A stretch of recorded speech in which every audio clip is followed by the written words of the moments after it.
I carabinieri, su disposizione della Procura della Repubblica di Sciacca, hanno sottoposto a sequestro preventivo uno stabilimento in contrada Serafino Acque Calde di Montevago, di proprietà della System Group Sicilia SRL, che opera nel settore della produzione e commercializzazione di tubi in PVC e PE.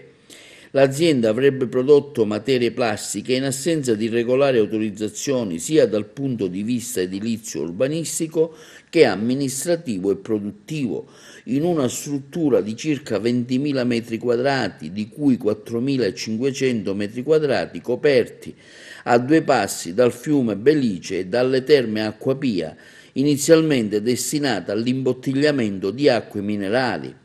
I sigilli sono stati apposti nei giorni scorsi. La vicenda è venuta fuori ieri durante una seduta del Consiglio Comunale. Il sindaco Margherita Larrocca Ruvolo ha affermato: difendiamo la vocazione agricola e turistica del nostro territorio. Il Consiglio Comunale di Montevago ha espresso parere contrario in ordine alla proposta preliminare di variante urbanistica per l'avvio di un'attività di lavorazione industriale di materie plastiche per la produzione di tubi in polietilene e PVC in contrada Serafino Acque Calde e a poche centinaia di metri dallo stabilimento termale Acquapia. Il Consiglio Comunale ha eseguito le direttive democraticamente deliberate con il PRG.